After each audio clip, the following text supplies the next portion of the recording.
서민 급전에 대한 이야기가 지금 지속적으로 나오고 있습니다. 서민들이 돈 빌릴 곳이 없다는 거예요. 사실이거든요. 저만 하더라도 돈 빌릴 곳이 없더라고요. 예. 저는 집 한 채 있는 게 다인데 돈 빌리려고 하면 굉장히 어렵습니다. 예. 서민의 급전을 빌릴 수 있는 마지막 창구가 여러분 대부업이라는 건 아시죠? 대부업 한번 보실래요? 전년 대비 대부업 신규 대출의 감소율이에요.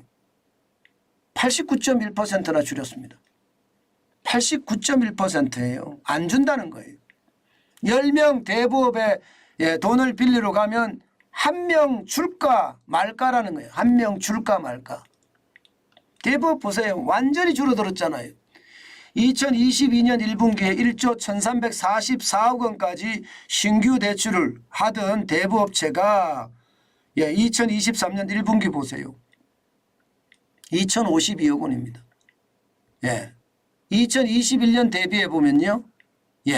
81.9% 9292억 원이 줄어들었습니다. 진짜 난리도 아니죠. 진짜 난리도 아닙니다. 대부업이 왜 이렇게 대출을 안 해줄까? 간단합니다.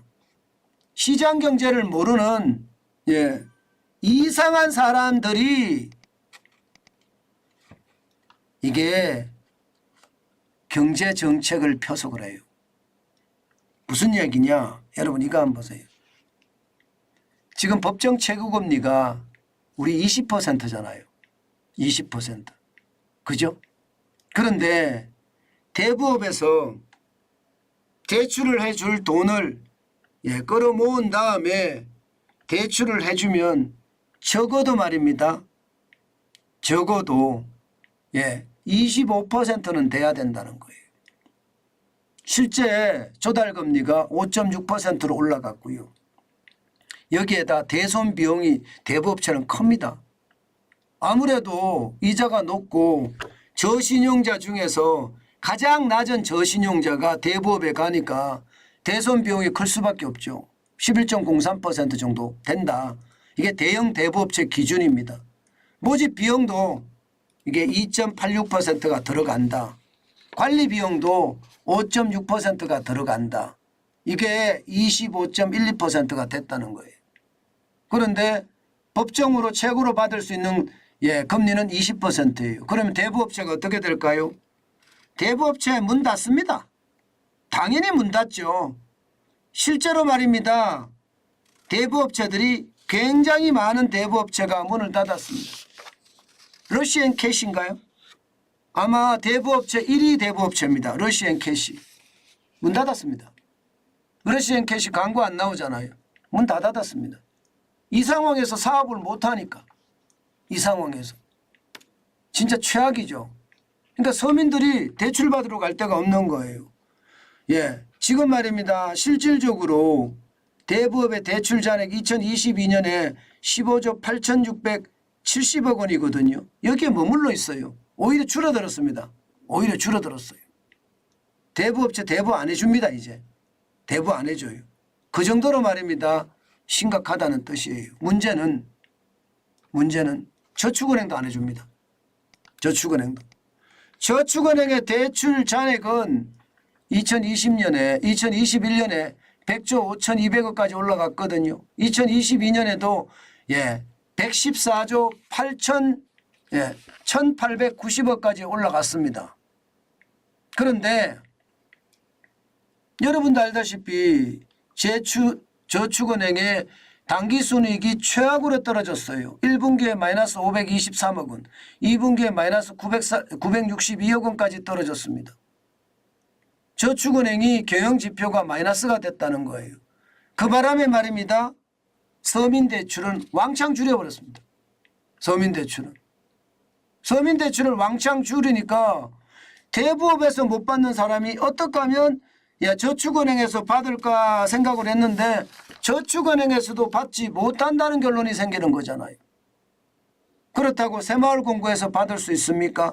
새마을금고 자체도 저축은행과 상황이 비슷합니다. 그러니까 새마을금고에서도 받을 수가 없어요. 그러면 도대체 어디 가서 받을까요? 받을 데가 없다는 뜻이에요. 결국은 말입니다. 불법 사채로 내몰린다는 결론입니다. 여러분 2019년, 2020년, 2021년, 2022년 불법 사금융에 대한 피해 건수가 늘어나는 거 보세요. 지금 2019년 대비 3년 새에 99.6%가 늘어났습니다. 예, 지금 2023년 올해도 말입니다. 1월에서 6월까지 벌써 6,784건입니다.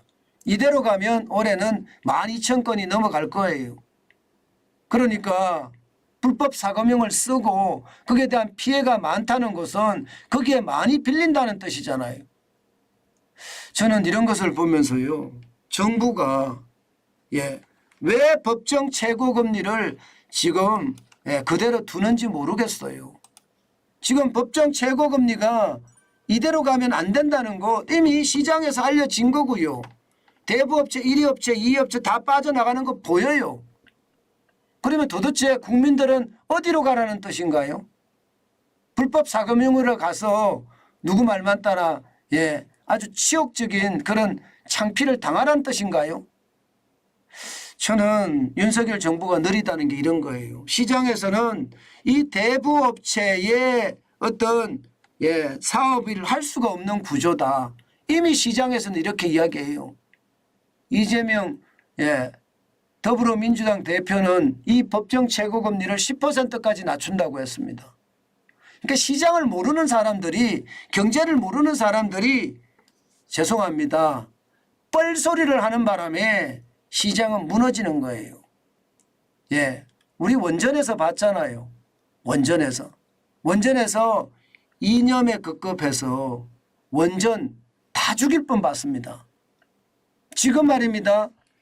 윤석열 정부가 들어와서 다시 탈원전을 친원전으로 바꿨었기 때문에 그나마 다행이지요. 만약에 탈원전을 계속 갔으면요. 우리는 어마어마한 손실을 봤을 거예요. 지금 대부업은 마찬가지예요. 여러분 사람도 여러 신용등급을 가진 사람이 존재를 하잖아요. 그러면 그 신용등급에 맞게끔 대출을 받을 수 있는 것도 다양해야 됩니다. 이게 자본주의예요. 무조건 말입니다. 포퓰리즘으로 나는 최고금리를 10%까지 하겠다. 나는 20%까지 낮추겠다. 이런 바보 같은 경제 논리로 시장을 끌어간다면 또 시장이 망쳐지는 겁니다. 저는 윤석열 정부가 이걸 안 보고 있다고 생각합니다. 그만큼 말입니다. 더뎌요. 경제를 제대로 지금 못 챙기고 있다. 저는 그런 생각이 진짜 많이 듭니다. 제발 시장은 절대 기다려주지 않습니다. 한번 무너진 시장은요. 회복하는데 엄청난 시간이 걸립니다. 그 시간이 덜 걸리려면 지금 우리는 재빠른 개혁 반드시 필요하다고 생각합니다.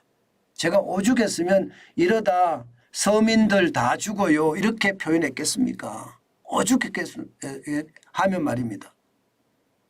저는 정부의 재빠른 개혁과 변화 또 한번 기대를 해봅니다. 그것만이 우리 서민들에게 그나마 숨통이라도 트여줄 수 있는 그런 요소가 될 수 있다는 것 저는 생각하거든요. 그만큼 말입니다. 정부의 발빠른 대응 이것은 경제를 더 살린다. 저는 그렇게 생각한다는 뜻입니다.